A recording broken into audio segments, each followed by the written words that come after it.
सबसे पहले तो आपका इंट्रोडक्शन जानना चाहूँगा, परिचय क्या है आपका?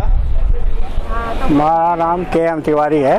मैं CPIM दिल्ली राज्य का सचिव हूँ। आज देखा जाए तो तिवारी जी जो है CPIM की तरफ से जो है ये धरना प्रदर्शन जंतर मंतर पे किया जा रहा है, क्या कारण है, क्यों बैठे हैं धरने पे? आज पूरे हिंदुस्तान में एक विरोध दिवस मनाया जा रहा है जी। विरोध दिवस की कार्रवाई हो रही है पूरे हिंदुस्तान में। उसका कारण मूल रूप से ये है कि त्रिपुरा के अंदर फांसीवादी सोच की जो सरकार है, बीजेपी और RSS के और IFT जो वहाँ का कोई संगठन है, ये सब ने मिल करके वहाँ पर CPM के खिलाफ, उनके कार्यकर्ताओं के खिलाफ एक ज़बरदस्त मुहिम, मार धाड़, शारीरिक हमले, ऑफिसों को तोड़-फोड़, आग लगाने का काम शुरू किया हुआ है। पूरे हिंदुस्तान की जनता को हम गोल बन करके उनके साथ खड़े हैं, ये बताने के लिए आज ये धरना हम यहाँ पर कर रहे हैं कि हम आपके साथ हैं। अगर ये काम नहीं रुकता है, अमित शाह के से हम मांग करने के लिए आए हैं कि इसे तुरंत रोका जाना चाहिए, इस तरह के हमले को बंद करवाओ। तिवारी जी, जिस तरीके से यहाँ लोग जो है तख्तियाँ लेके बैठे हैं, खूनी भाजपा मुर्दाबाद, किस तरीके से खूनी है भाजपा, क्या खून किया है? लगभग 500-700 कार्यकर्ताओं की हत्याएं कर चुके हैं। एक तो होता है कराना और एक होता है करना। तो इन्होंने तो हत्या करने पर सीधा हत्या कर रहे हैं। बीजेपी के लोग, RSS के लोग, एक त्रिपुरा आदिवासियों का संगठन है TFT जो भी है, इन लोगों मिल करके पूरा का पूरा वहाँ ध्वस्त किया हुआ है और तमाम सरकारी संपत्तियों का करोड़ों रुपए की संपत्ति को फूंक दिया इन्होंने सड़कों पर। जुलूस निकल रहा था, कामत मानिक सरकार उसका अगुवाई कर रहे थे, उस पर हमला इन्होंने बोल दिया। इनकी इतनी हिम्मत, अगर यह छूट मिल जाएगी मुल्क में तो आने वाले समय में क्या परिस्थिति बनने जा रही है। राज सत्ता की राजनीति के मदमस्त होकर के ऐसी हरकतें करेंगे जिससे आम जनता को बहुत तकलीफें हो रही हैं। देखा जाए तो भाजपा और RSS संयुक्त रूप से सरकार चला के देश की तरक्की के लिए काम कर रही है, लेकिन कहीं ना कहीं विरोधी लोग जो है वो विरोध में उतरे हुए सड़कों पे। हिंदुस्तान के प्रभावित, इनसे प्रभावित तमाम पत्रकार ही उनके बहुत सारे कामों का गुणगान कर रहे हैं। उनको सरसों का तेल 40 रुपए से 200 रुपया पहुंच गया, वो नहीं दिखता। हाँ, बिल्कुल नहीं दिखता। किसानों को मारने का इन्होंने फैसला किया, वो नहीं दिखता है। मजदूरों का इनके कार्यकाल के अंदर लॉकडाउन पीरियड में, केवल लॉकडाउन पीरियड में करीब 20 लाख लोगों की लगी लगाई नौकरी निकल गई और मोदी साहब के शासनकाल में ही लगभग 18 करोड़ लोग नौकरी से बाहर हो गए, जो नौकरी परमानेंट थी। ये नहीं दिखता है, इसे क्या कहा जाए।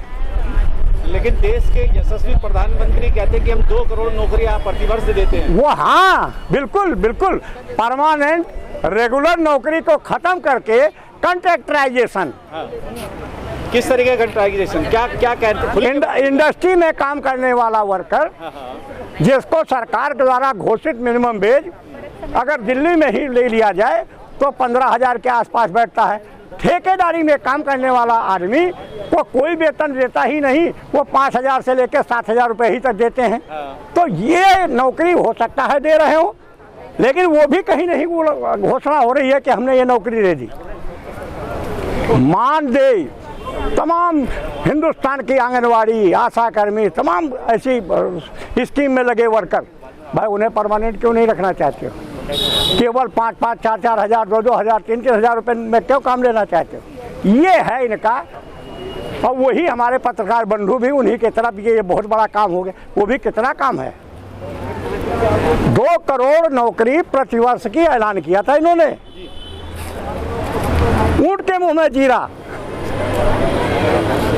तो ये परिस्थिति है। तो क्या आपको लगता है कि आपका धरना प्रदर्शन करने से जो त्रिपुरा में RSS और बीजेपी के लोग आपको मार रहे हैं वहाँ पे, क्या वो आतंकवाद रुक पाएगा?